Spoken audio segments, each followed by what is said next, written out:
Hello there guys, welcome back to Younes Talks Football, welcome back to a brand new video. I hope all of you are doing well today. It's your roundup, it's your review of what has to go down in history as the day where the biggest shock in World Cup history happened.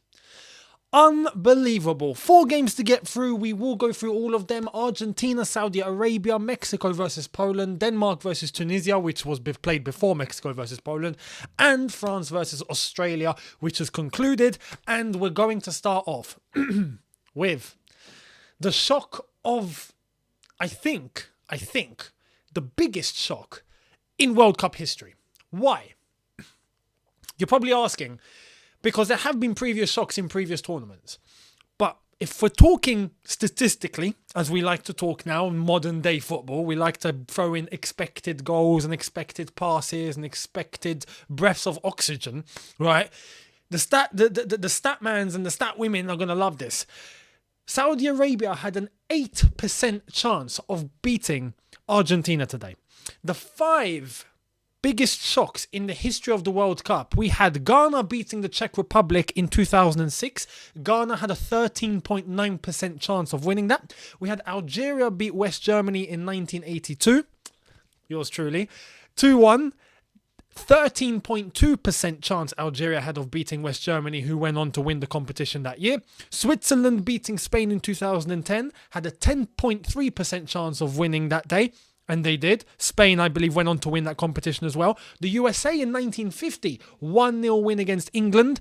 They had a 9.5% chance to win. Today, Saudi Arabia beating Argentina 2-1, had an 8.7% chance of winning, 8.7% chance of winning today, and they did. So I have to say, off the bat, Saudi Arabia, I was so happy for them. I was so happy for them. I'm watching that and I'm thinking, please hold on, please hold on, please. And that's nothing against Argentina. I've got nothing against Argentina. But Saudi Arabia, absolutely shocking. Absolutely shocking. And the goals that they scored to win this game were not even flukes. They were class goals, fantastic goals. Argentina started off this game. Well, should I say Saudi Arabia started off this game in defence pretty light. It's like they didn't want to defend or they were going way too high. Luckily, they were catching Argentina offside. Every single time Argentina launch a long ball, there's Martinez or Messi or someone else, Di Maria, getting on the end of it and boom, offside. They scored twice alongside the first goal that they did score. Those 2 goals, offside. In the first half, I think they were offside 8 times. I mean, I'm asking Argentina, lads, do you guys know the offside rule? Please, before you go to bed tonight, read up on the offside rule. It's very important in football. I don't believe Saudi Arabia were intentionally playing the offside trap throughout the whole first half. There's definitely times where they might have got lucky. A couple of times I think they did play the offside trap and they done it very well. Hervé Renard, the coach and manager of Saudi Arabia, played an absolute blinder today, especially in the second half. We'll come to that. But Argentina taking the lead with a penalty that... it was a penalty, if we're being completely honest. I feel like it was a correct decision. Messi steps up, gets the goal. And you're thinking at this point, Argentina are going to win 5-0. I predicted 5-0. Or did I predict 5-1? I might have said Saudi Arabia to score 1. They didn't, they scored 2. But I did say that Argentina would put 5 past the Saudis. Messi getting an early goal. And I'm thinking, yeah, that's it. Then the long balls start going through. Goal, disallowed. Martinez, goal, disallowed. Once again. And I'm thinking, Argentina, stop getting offside. Goes into the second half and the game just changes. It's like 2 different teams stepped out. Argentina looked lost and Saudi Arabia all of a sudden just started being brave. They weren't just sitting back hoping to maybe get the ball here and there. They took the ball. They started moving the ball. They started combining. They started going forward. They started pressing high. I'm thinking Saudi Arabia are taking the game to Argentina here, one of the favourites of the tournament. And they're succeeding at it. Some of the antics of some of these Saudis were absolutely incredible. Absolutely incredible. Especially their front man, their number 9. What's the number 9? I swear I'm gonna get his name here because he deserves to be mentioned. If I can get it, I've got all the names here that are in their actual names and not. Oh, Faras Albriken. Faras Albriken. Wow, the number 9. Towards the end of the game, he was doing tricks and nutmegs and all sorts. And I'm thinking, this is unbelievable. I can't believe what I'm watching. But the entire team, I thought the entire team were absolutely immense, especially in defense. The 2 central defenders, the entire defense, to be honest, absolutely fantastic. They went to a back 5 in that second half. And the moment that they get the ball, they start moving, they're combining, they're physical, they're getting themselves into every tackle, every challenge, every first ball, every second ball, every single possible action, they're there and they won it. Messi at one point was getting violated. I remember the one point that Messi tried to get the ball and was running towards it and 2 Saudis came out of nowhere and went, move, get out the way. You love to see it. You love to see it. Saudi Arabia caused, as I've said, the biggest shock. And the goals were fascinating. The first one, fantastic ball in to the path of I gotta get these names right. I'm not gonna get these wrong for the for the sake of it. But for the Saudis being able to score, Al-Shehri, Al-Dawsari. I got to give them respect, and I got to say the names correctly here because they deserve it. I don't want to just say, the Saudi guy.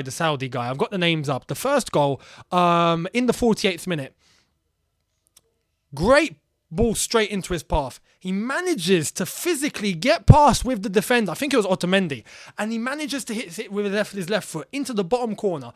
Beautiful finish. No keeper saving that. Literally just past the post. He put it exactly into the bottom corner. Beautiful. And then Al-Dawsari. There was another player that took a shot and it was blocked, went up straight into the air. The touch of Al-Dawsari, the turn on the outside, bends it. Beautiful, beautiful, beautiful. Emi Martinez tries to get a hand. Top corner, you ain't saving it. Just class. The whole thing was just superb. But then he does a backflip to celebrate. I mean, the absolute scenes. I am so happy for Saudi Arabia. I'm so happy for them. They deserve it. And it's a big upset. It's a big upset. As I told you, historically, some of the upsets that we've seen, the ones that I haven't mentioned, for example, Senegal beating France in 2002, Cameroon beating Argentina in 1990, if I'm not mistaken. Roger Milla with the goal. Legend. It's nice to have a shock like this, especially when no one expected it. Argentina, I don't want to say Argentina do not look good. I don't even think today was mainly their fault. It was Saudi that just came out of nowhere. Tactically, Hervé Renard deserves all the praise. Renard, at international level, has done magnificent things. Won the African Cup with La Côte d'Ivoire, if I'm not mistaken, La Côte d'Ivoire. Then he won it with Zambia.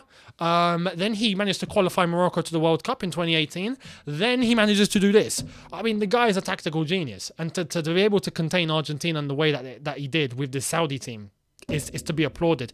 I hope Saudi go on and cause more shocks in the group. Who knows? They might make the last 16. That would be a win. Honestly, that would be a World Cup win for them.